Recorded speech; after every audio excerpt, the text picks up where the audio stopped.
Aujourd'hui, je vous présente 7 jeux coopératifs qui peuvent très bien s'intégrer dans le contexte scolaire. L'école du jeu, en partenariat avec la boutique L'Imaginaire. Au-delà de vos attentes.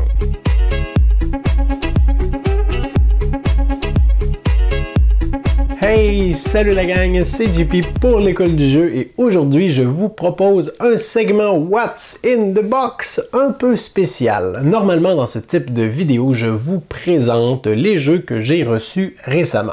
C'est ce que je vais faire aujourd'hui, mais les jeux que je vais vous présenter ne sont pas pour moi. Alors récemment, j'ai commencé à travailler sur un projet dans le cadre de mon travail à l'école avec des élèves de 11-12 ans en 6e année et on prévoit leur faire vivre une expérience coopérative. Et on cherchait un prétexte ou un environnement, un contexte dans lequel ils pourraient vivre quelque chose en coopération dans la recherche d'un objectif ou d'un but commun. Et quoi de mieux que les jeux de société coopératifs pour vivre une expérience comme celle-ci. Alors aujourd'hui, je vous présente 7 jeux que nous avons ciblés et qu'on prévoit mettre en place pour permettre à nos élèves de vivre l'aspect coopératif dans le jeu de société. Le premier jeu dont je vous parle est un jeu pour 2 à 5 joueurs qui s'appelle Hanabi. Alors dans Hanabi, tous les joueurs vont avoir des cartes en main qui vont représenter des feux d'artifice et tous les joueurs ont le même objectif, réussir à faire le plus beau lancement de feux d'artifice, le plus mémorable et magnifique qui soit. Alors lorsqu'on a nos cartes en main dans Hanabi, ce qui est particulier, c'est qu'on les tient à l'envers, c'est-à-dire qu'en tout temps, je vais seulement pouvoir voir l'endos de mes cartes, la face, eh bien, tous les autres joueurs autour de la table vont pouvoir les voir et de mon côté, eh bien, je pourrai voir la face des cartes de tous les autres joueurs, sauf mes cartes à moi. Et à notre tour, on a différentes actions possibles. Il est possible de défausser des cartes qu'on croit ne pas avoir besoin puisque on ne peut pas en consulter la couleur ni la valeur, mais il est également possible de jouer les cartes si on est convaincu de sa couleur, de sa valeur et que ça peut nous permettre de préparer l'un de nos feux d'artifice, ou alors on a l'opportunité également de donner des informations aux autres joueurs. Si on décide d'utiliser un petit jeton spécial, on peut cibler un joueur en particulier et lui donner une information sur les cartes qu'il a en main. Ce sera donc à lui de mémoriser cette information lorsque viendra le temps de mettre en jeu certaines cartes. Alors un jeu de communication et de mémoire qui devrait produire des contextes intéressants. Maintenant, je vous parle d'une autre toute petite boîte, un jeu qui s'appelle... attendez un petit peu, qui s'appelle The Game.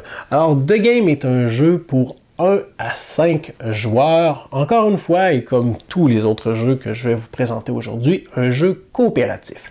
On aura en début de partie des cartes en main d'une valeur allant, si je me souviens bien, de 2 à 99, mais les cartes qu'on a en main sont aléatoires. Alors on peut avoir n'importe quelle valeur et sur la table, on aura un gros paquet de cartes, soit les cartes restantes qui sera possible de piocher et 4 piles potentielles, 2 qui vont commencer à une valeur de 100 et 2 piles qui vont commencer à une valeur de 1.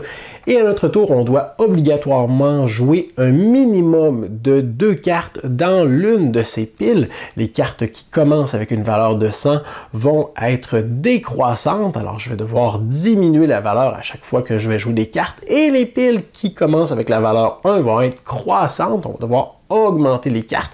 Par contre, on veut le plus possible être en mesure de se débarrasser du plus grand nombre de cartes, mais on doit faire attention parce qu'on ne connaît pas la valeur des cartes que les autres joueurs ont en main. Alors si je décide de diminuer la valeur, si on veut, des piles en venant mettre en jeu des cartes qui ont une valeur très espacée avec celles qui sont déjà là, et bien peut-être que je suis en train de couper l'herbe sous le pied de mes partenaires de jeu sans le savoir, malgré mes bonnes intentions. Alors un jeu où on doit essayer de se mettre à la place de l'autre, prendre des risques, mais en même temps être le plus sécuritaire possible.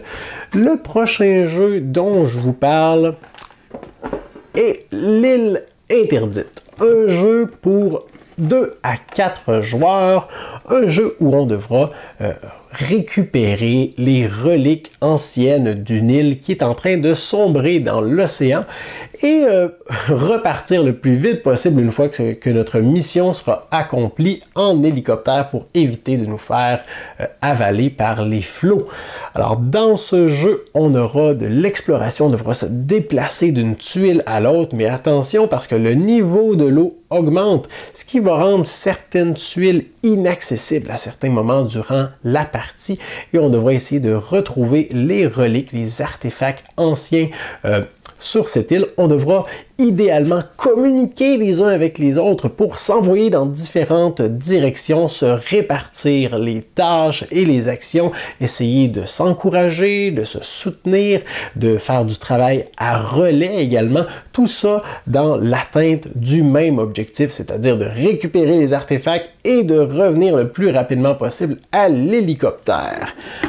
Et finalement, on a encore, bon, je dis finalement, il nous reste encore 4 jeux tout de même. On a un coup de cœur pour moi, un jeu que j'aime vraiment, c'est Just One. Alors j'en ai parlé allègrement sur la chaîne, un jeu de communication où les joueurs vont avoir une carte devant eux, ils vont énoncer de façon aléatoire une valeur de 1 à 5 qui va correspondre à un mot. Le joueur qui a énoncé cette valeur ne connaît pas le mot, mais tous les autres joueurs, oui, ils vont devoir rédiger sur un petit chevalet avec un crayon effaçable un indice, un mot, quelque chose, une idée qui leur fait penser au mot que le joueur doit deviner qui est inscrit sur sa carte.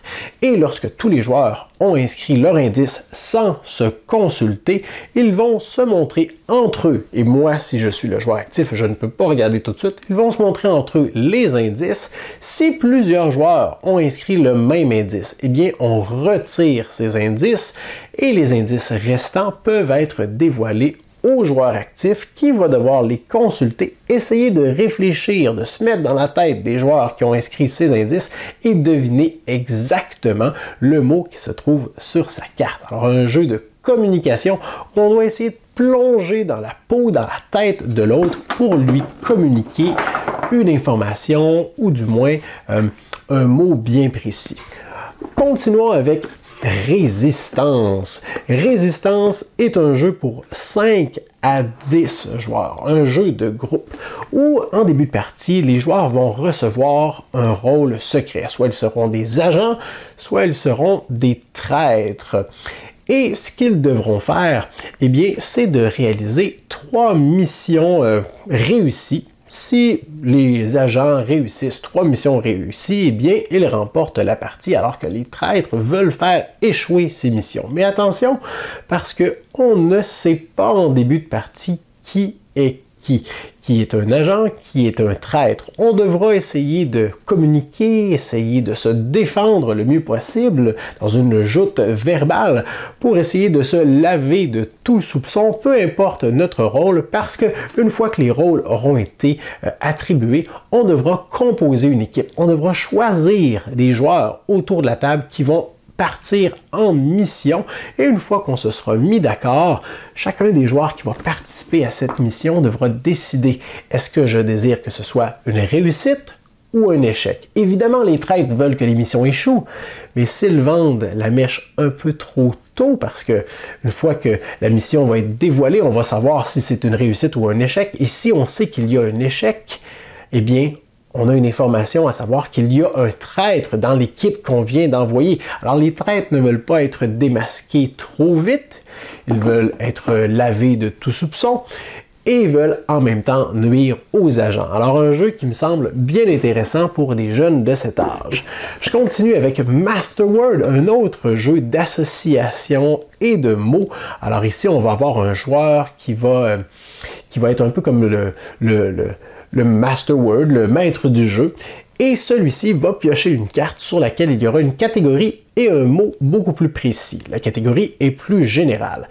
Il va énoncer la catégorie à tous les joueurs, il va remettre des fiches et des crayons effaçables à tous les joueurs, et ceux-ci vont devoir communiquer ensemble pour essayer de trouver le mot précis à partir d'une catégorie. Alors si la catégorie est instrument de musique et que le mot que moi je veux que mes partenaires devinent est violoncelle, eh bien, ce sera aux joueurs d'essayer de trouver des indices qui pourraient les rapprocher. Alors, un joueur pourrait inscrire sur sa fiche « instrument à vent », un autre pourrait écrire, par exemple, plus gros qu'un ordinateur, par exemple, en termes de poids ou de taille. Un autre pourrait dire un instrument qu'on joue à l'école habituellement.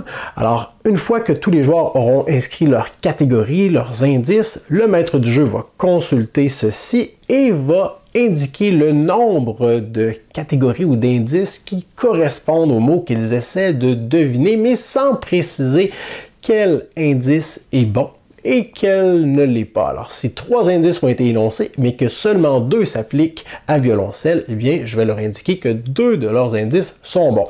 Ils vont pouvoir avoir de nouvelles tentatives pour essayer un peu à la façon d'un entonnoir de s'approcher de plus en plus du mot et essayer potentiellement de le découvrir avant la fin de la partie. Et le dernier jeu dont je vous parle, il s'agit de Magic Maze.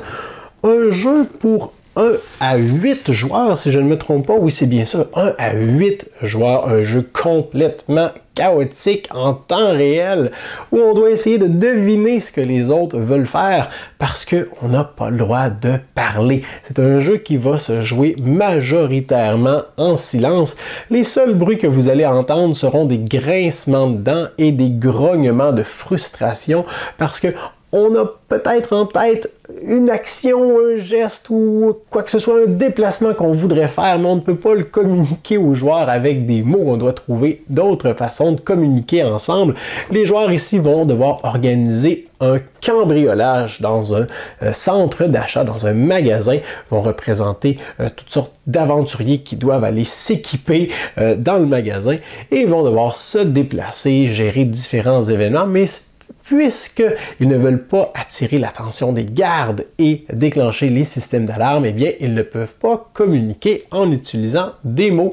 Mais ils auront toutefois quelques autres façons de le faire qui seront parfois, j'en suis certain, mal compris ou mal interprétés par les autres joueurs. Alors voilà pour ce qui était de mes 7 suggestions de jeux coopératifs qui peuvent bien s'intégrer dans un contexte de classe. J'ai bien hâte de vivre ce projet. Si vous avez des questions sur n'importe quel de ces jeux, formulez-les dans la section commentaires. Envoyez-moi un pouce vers le haut si vous avez bien apprécié la présentation d'aujourd'hui. Et si ce n'est pas déjà fait, considérez également vous abonner à notre chaîne. Moi, je vous dis merci pour votre écoute et à la prochaine!